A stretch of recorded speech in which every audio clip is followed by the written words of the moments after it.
The hunger is not a gnawing in the belly, it is a silence in the soul. The clan's hunters, men of muscle and courage, return from the fern-choked valleys with nothing but the scent of failure clinging to their hides. The small game has vanished, and the larger beasts are too fast, too armored, too wise to their old tricks. For the first time in memory, the future is not a path, but a cliff's edge. In this world of failing strength, they turn to a man of quiet thought. He is a tracker, a reader of bent grass and broken twigs, a man who sees the world not as a series of targets, but as a web of patterns. His shoulders are not broad, but his gaze is long. His plan is born of this long gaze, a piece of audacious, desperate logic.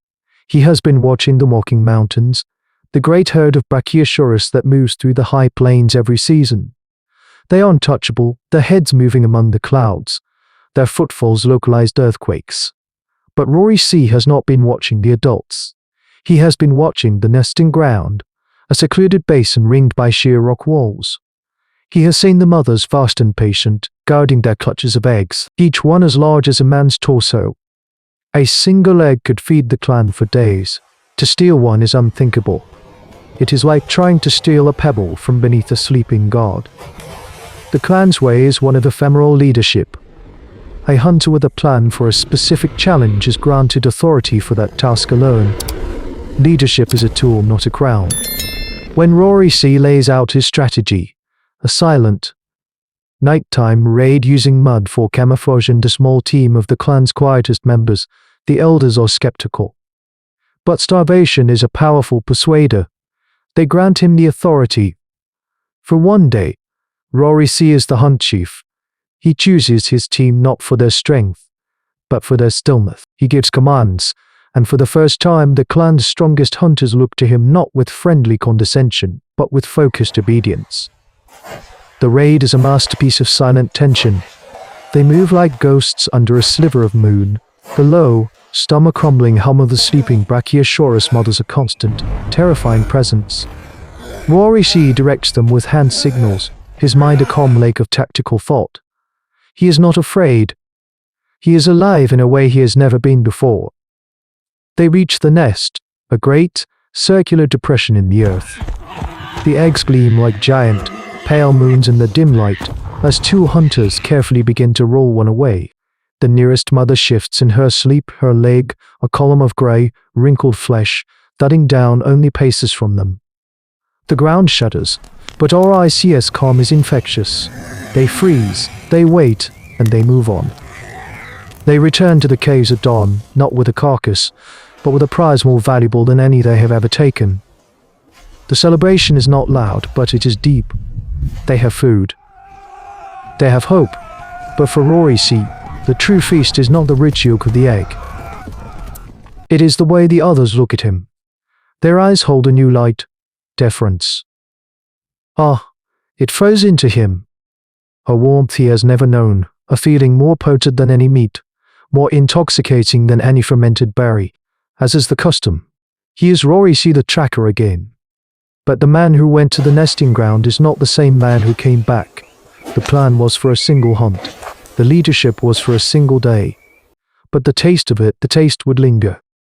The afterglow of the feast fades faster than the warmth of a morning fire. The clan's bellies are full for a time, but their minds return to the old ways. Lara, the stoic and respected elder huntress, once again leads the hunting parties. Roric is relegated to his former role, a tracker whose advice is heard but not always heeded. He walks with the others, but a new, cold space has opened around him. He is a man who has tasted the sky and is now forced to walk on the ground. The memory of the clan's obedience, the clean, sharp line of authority, is a constant, gnawing hunger that no amount of meat can satisfy.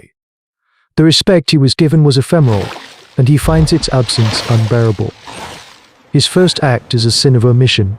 Lara plans a hunt for a lone, old Allosaurus they have tracked to a series of rocky ravines. It is a traditional hunt, relying on teamwork, courage, and cornering the beast. Roric, scouting the day before, finds a second set of tracks. A younger, larger male has been shadowing the older one, likely waiting to claim its territory. This is vital, Life-saving information. Roric studies the tracks, and a cold, calculating foresight takes root in his mind. He returns to the clan and says nothing. He watches them prepare their spears, a quiet observer to a disaster he has chosen not to prevent. The hunt is a catastrophe. Lyra's party corners the old dinosaur exactly as planned, but as they move in for the kill, the second, larger Allosaurus ambushes them from a side canyon. The hunters are caught between two sets of serrated teeth. They do not lose anyone. Lyra's sharp command to abandon the hunt and scramble up the rocks saves them, but they are humiliated. They lose 3 spears and a great deal of blood. When they return, broken and defeated, Roric is the first to meet them. I could have told you. He simply looks at the sky and says, the world is changing. The signs are not what they were. He is not breaking spears, he is breaking their confidence in the world itself. This is the beginning of his campaign of ritual sabotage. He uses his deep knowledge of the land not to help but to hinder. He finds a patch of rare, sweet berries and leads a foraging party on a different path, only to discover the stripped and empty bushes days later, claiming a bad omen must have cursed the spot. He observes the patrol route of a raptor pack and then subtly alters a trail marker, guiding a small hunting party not away from the danger, but parallel to it, ensuring they are harassed and forced to turn back. Each failure is a small stone he lays on the scales of the clan's fear, and on the other side of the scales is the single, shining memory of his one, perfect success. The whispers begin, the old ways are failing. The beasts are too cunning now. Only our ICS hunt brought us a full belly. He cultivates these whispers with sad nods and quiet, thoughtful gazes. He is crafting a new reality for the clan, a world where traditional bravery is useless. He is creating a world that only he can navigate. He no longer craves the temporary authority of a single hunt. He is looking at the clan not as his family, but as a tool he can shape to his own will. The hunger for power, once planted, is growing into a dark and patient predator in the quiet landscape of his mind. The new monster arrives on a hot, dry wind. It is a Giganotosaurus, an apex of apex predators that makes the Allosaurus they fled from seem like a scavenger. It does not hunt with impunity, a walking calamity of muscle and teeth that tears a bloody swath through the valley. The clan, already weakened by failed hunts and fractured confidence, is paralyzed by a terror that is bone deep. Their traditional methods are useless. Their courage is a candle in a hurricane. They turn to the only man whose leadership brought them a miracle, Roric. They gather in the great cave, their faces upturned to him, their eyes pleading. They do not offer him temporary leadership. They offer him everything. Lead us, Roric, Lyra says, her voice heavy with the clan's desperation. Tell us the way. In that moment, Roric has won. He stands before them, they are hailed as their only salvation. The hunger that has gnawed at him since the egg hunt is finally sated. He feels the intoxicating warmth of their absolute trust, their complete dependence. But as he looks at Lyra, he sees something in her eyes that is not fear. It is a cold, hard clarity. After the disastrous Allosaurus hunt, she had returned to the ravine alone. A huntress reads the ground, and the ground does not lie. She had seen Ric's tracks, had seen where he had stood and studied the print of the second predator, had understood his silence. She knows. Later that night, as Roric basks in his newfound power, Lyra confronts him. She brings 2 other elders with her. It is not an accusation, it is an audit. She does not raise her voice. She simply lays out the evidence on the dusty floor of the cave, a drawing of the tracks, the timing of the false omens, the pattern of his luck.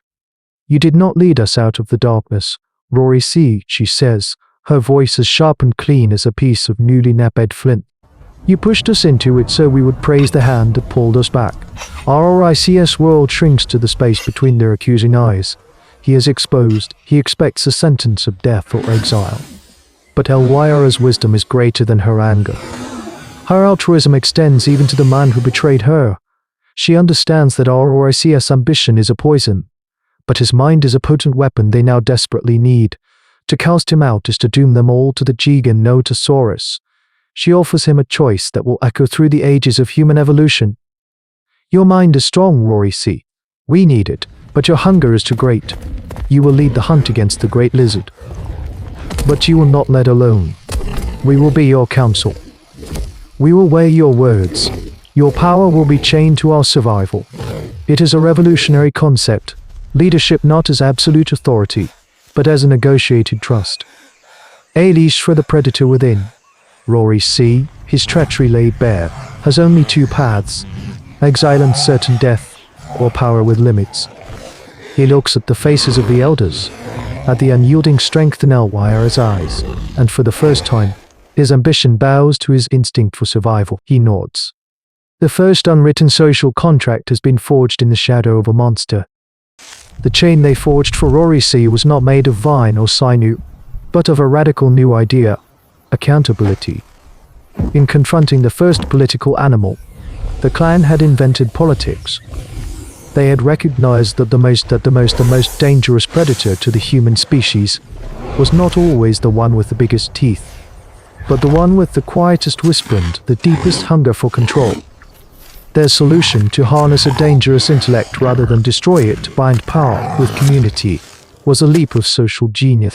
It was the birth of the council, the elders' circle, the foundational concept that a leader serves the people, not the other way around. This was the moment our ancestors stopped being merely a pack, ruled by the strongest, and began the long, arduous journey to becoming a society, governed by the wisest. They learned that the fires of ambition could be used to cook the clan's meat, but only if they were contained within a circle of stone. Power is a fire that warms, but a council is the hearth that keeps it from burning down the cave. And across the sea, on islands stalked by smaller, stranger things, a different kind of intelligence was learning to count.